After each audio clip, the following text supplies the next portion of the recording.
I'm Old Sneelock. Welcome to another episode of Old Sneelock's Workshop. Last time I was at the Heritage Company, at the same time that I picked up the North Bros Yankee 1530AX drill, I picked up this. It's an adjustable wrench. Doesn't have any markings on it. Whatever were on it are pretty much gone. It has what looks to be a CT. Get a closer look at it here under the light.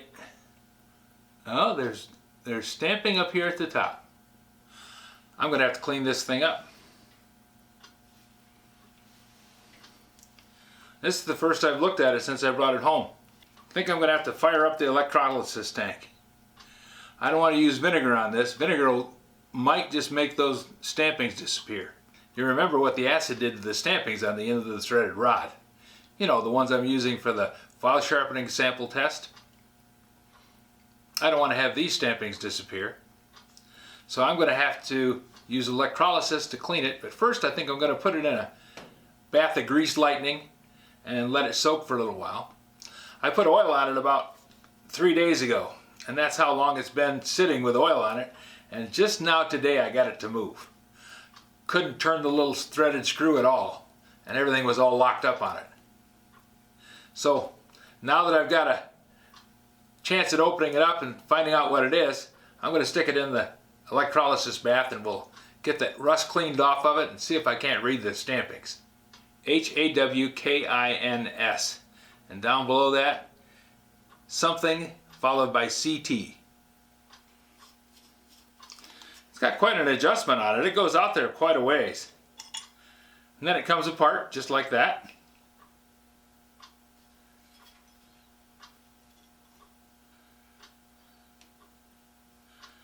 Looks like you have to put these two things together and then time them so that the threads get started at the same time.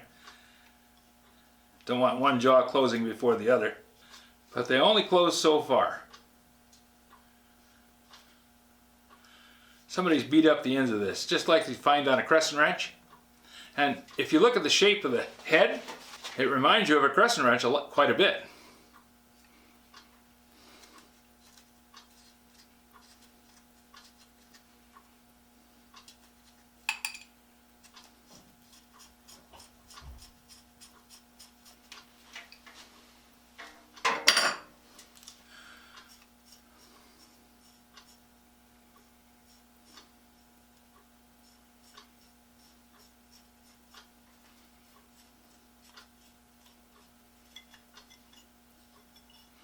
Yep.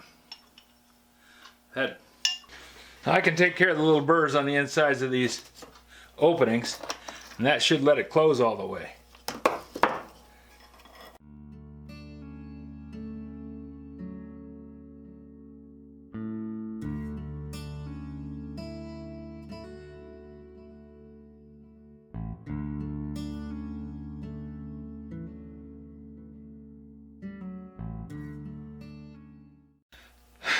Wrenches like this get damaged when somebody drops it on that face.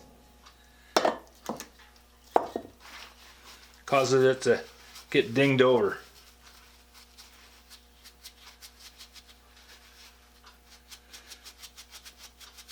Also, sometimes a klutz who can't get things open will use a crescent wrench as a hammer, smacking on things.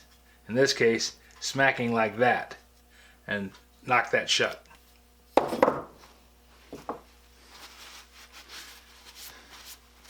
Used to call them hammer mechanics. Now, not to say there's anything wrong with hammers, Louie, but we all know that there's times and places for them. Not every job should be done with a hammer.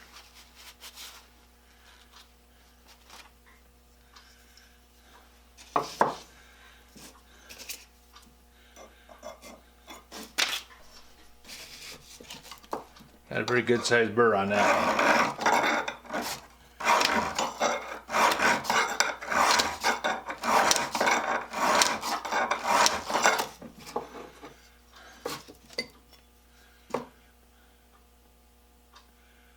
That's got it a lot straighter.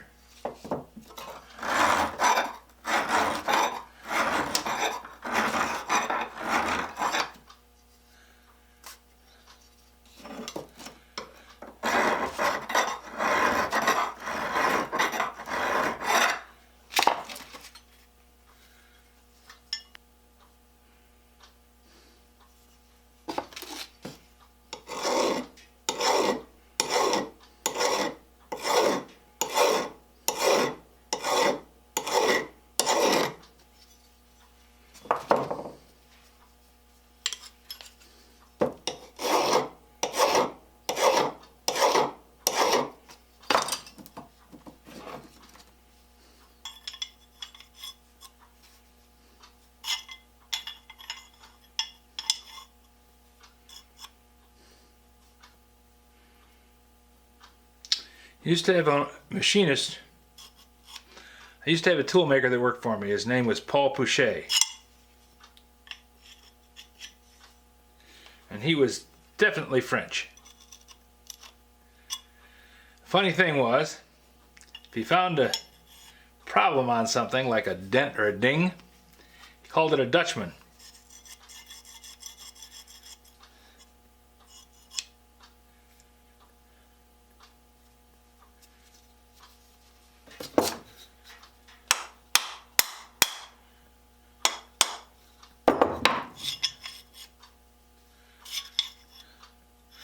I don't know why he called it a Dutchman, but that's what he called it. Now this is bent. This bar right here, compared to this one, it has a pretty good kink in it. So I think somebody got onto something really big with this thing and then hit it with a hammer. Because this is the side that you'd put over a larger bolt. And if somebody had it like this and then drove on it like that, that would have spread that jaw open by putting the force out here on the tip. Might have been better to put it like this and then hit on it, because then it would have been against the bottom part of the jaw and it probably wouldn't have been able to put enough force on this to bend that bar. But to straighten that, I think I can put it out there in the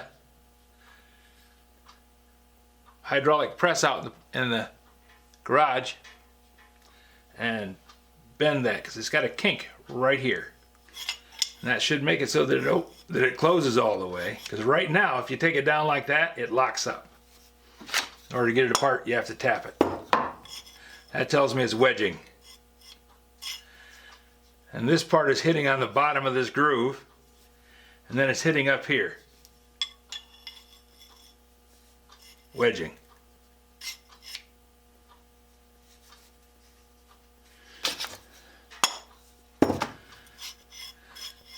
So we'll put it in the hydraulic press and see if we can't get that straight.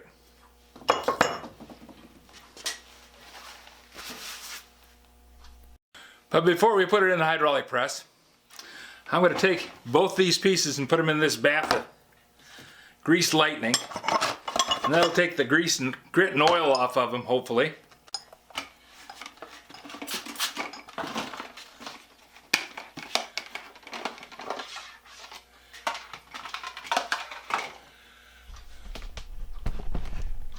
We'll let them soak. I'll mix a little water with that. Leave this bath sit here with a light bulb on it to keep it warm.